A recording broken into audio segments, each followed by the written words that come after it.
Record asylum numbers, a rise in extreme views. Governments are accused of systematic failures over the migration crisis. And turning your prized possessions into dangerous junk. How electronic waste is damaging the planet. I'm Martin Stanford. This is Insight.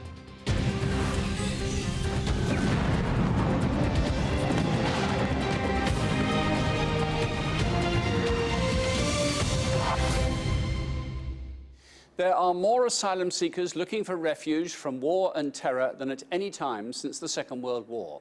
And that mass movement of people is fueling a rise in extreme anti-immigration views, with people losing faith in their governments to control the problem. Those are the conclusions of an annual report into migration by the Organisation for Economic Cooperation and Development, or OECD. In this programme, we'll take you through some of the detail in their report, but first, here are some of the headline numbers. The OECD was formed in 1961 and now consists of 35 countries. It's a kind of global economic think tank, but is criticised for being a so-called club for mainly rich nations. Its report reveals there are now 120 million people living in OECD countries who are born elsewhere. It means 1 in 5 people are either migrants or born to migrant parents.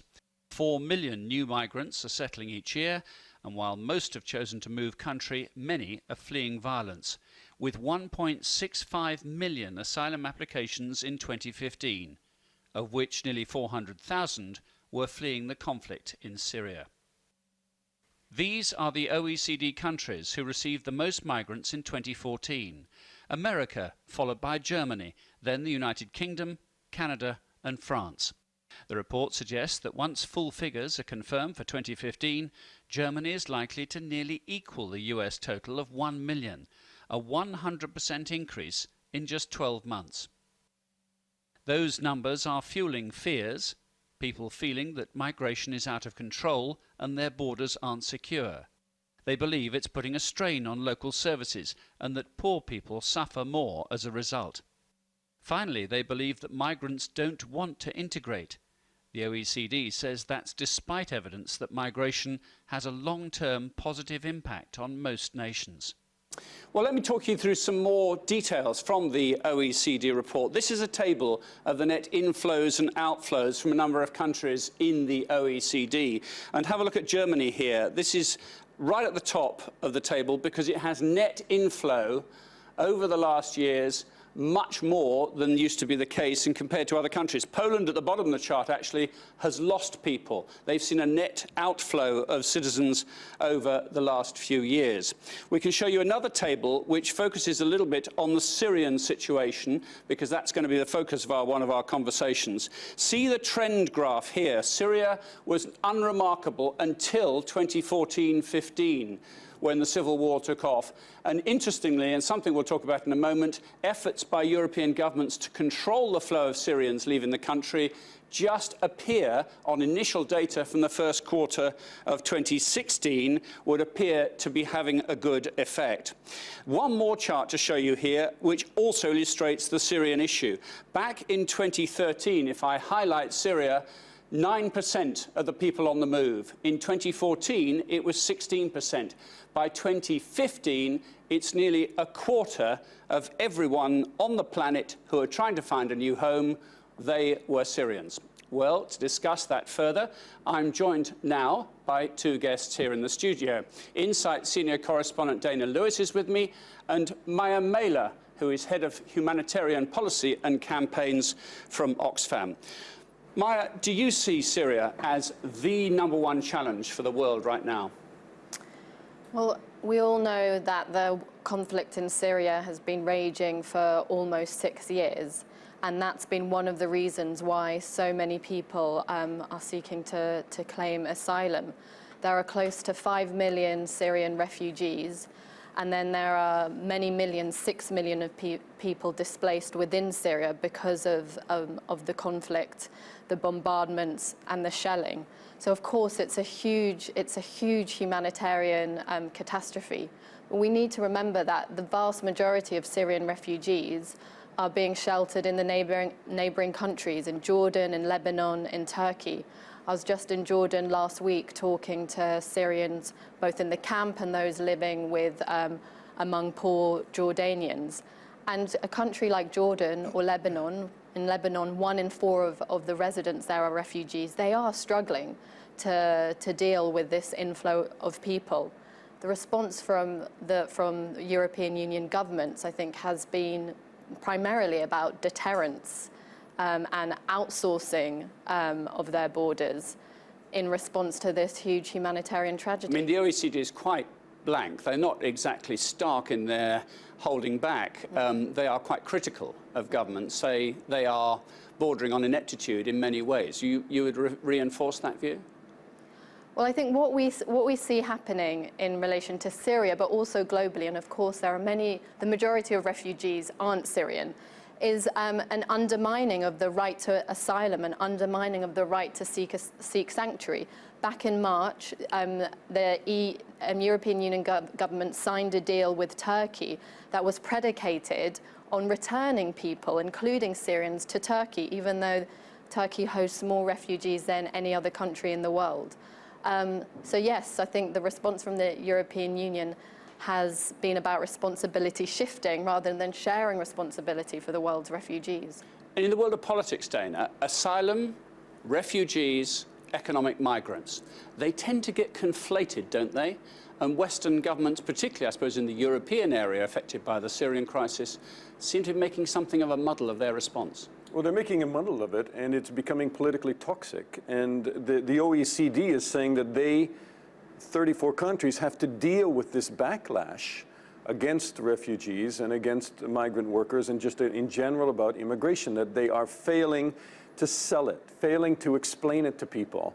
And I think that probably any government in the OECD would probably acknowledge today that they have failed to some extent and that there is some smoke and mirrors in some of that as well. Some of that is intentional.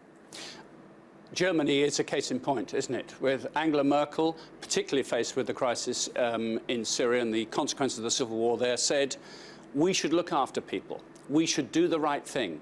And yet politically it appears she's paying the price. She is indeed, and she's going to pay heavier as the national elections approach a year from now. Her slogan has been, we can do it. But when you take a look at how they're doing it, it is a monstrous question to voters who are going to the polls. In Berlin, you had the Christian Democrats trounced there overnight in elections, getting only 17%, and the AfD, which some have called a racist party, gaining a very big voting bloc. So the question is this. Look, it's not that the OECD even says overall immigration's positive. Overall refugees, overall migrant workers bring something to the country, but what they don't do is they do not adequately disperse them and absorb them. So you have some small towns, as you know, Martin, that in Germany, for instance, are overwhelmed with them. And the OECD is saying you have to deal with how they are overwhelming things like social services, hospitals, education, and people are voting against it now because of that. They're saying it's not working locally. Maybe statewide it works, but it doesn't work in my town. There's the problem, and there's the challenge, Myra, isn't it? Because if my job is threatened because we've reached out and done the right thing for a migrant, if my school for my kids is now overcrowded, if there aren't enough houses to go around, or I can't buy a house, or I can't get on the housing list, that's understandable that people feel aggrieved, isn't it? Of course, migration needs to be managed, but there's also an issue about perception. So on one hand, the OECD report says that migration is positive, and we gain from migrant workers who come and contribute to our economy. So it's not clear that those jobs are necessarily being taken. And we have to remember, though, that about 86%, close to 90% of the world's refugees are being hosted by lower income and middle income countries, not the OECD. In Jordan and Lebanon, schools are in double shifts. In Tanzania, you've got one of the largest refugee camps in the world. And the same debates that OECD countries have around jobs and integrations are happening in much, much poorer countries that arguably really don't have the resources. So I think there's a mismatch in how the debate is being played out. And I also think that some of our politicians are fanning quite a poisonous debate around migration, when in fact we need to have a calmer, more rational one. It's here to stay. You can't stop people from moving. That is inherent in human nature, and particularly if people are fleeing terrifying conflicts, they're going to want to move to seek safety, which is what you and I would do in a similar situation. But it's an easy hit, isn't it? In any country, in any context, we might see this in the discussion in the United States, in their general election that's going on at the moment. Look after ourselves. We're going to look after you first. We'll worry about other people second. And you can have that debate, but the point is it's not going to prevent people from coming. If you shut down one route, like the routes from Turkey to Greece, you're likely to open up another route, but it will be pushed further underground. So we need to manage both the challenges of migration, but also acknowledge the gains to our societies. How do you think the politicians who actually, there's a meeting on this topic taking place as we speak in New York, Dana, in some ways they could outsource the problem, couldn't they, by providing funding to other nations, as Maya was alluding to, maybe closer to the problem. But money seems to be in short supply. Even giving money to the problem seems to be a politically toxic thing to suggest. Well, I think, Martin, as you know, that even the Brexit debate here in the UK was driven by the issue, are politicians here able to control their borders? And I think that you even see Prime Minister Theresa May playing to that question today. She will be in the UN and she will say, one, we have the right to control our borders, and then she is saying that refugees are posing as migrants, which even further stirs this soup of smoke and mirrors here. And that may be the case, but again, in the public's mind, they are unable then, in many ways, to understand the difference in debate between refugees, which is a small percentage of immigration, and natural migration. Unaccompanied minors, in OECD jargon, they call them UAMs. I was shocked, actually, to read how many are coming into the OECD area, and mostly from Afghanistan, which is a country that perhaps has now been forgotten by the news agenda. Yeah, exactly, and the conflict still continues in Afghanistan, and actually there are still a very high number of civilian casualties. It is a major challenge, kids, unaccompanied children, making these very perilous journeys, and there's different reasons for that. Partly it's because the parents think that maybe the children will get a more sympathetic hearing, so they will spend their entire life savings on sending children overland. We've seen that in the refugee camps in Calais, where kids just show up on their own. Exactly, and there's many children also making the journey from Libya through to Italy, and they're often not well catered for, and they're very vulnerable to exploitation, to sexual abuse, to trafficking.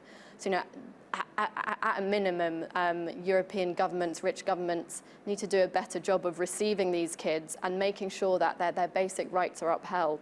We know from our own work in Sicily that they often don't understand what their rights are, and often disappear, end up underground. Maya Mela, Dana Lewis, thank you both. Thank you. This is Insight. Coming up, we'll explore what happens to our old electronics once we decide to upgrade them for a new model.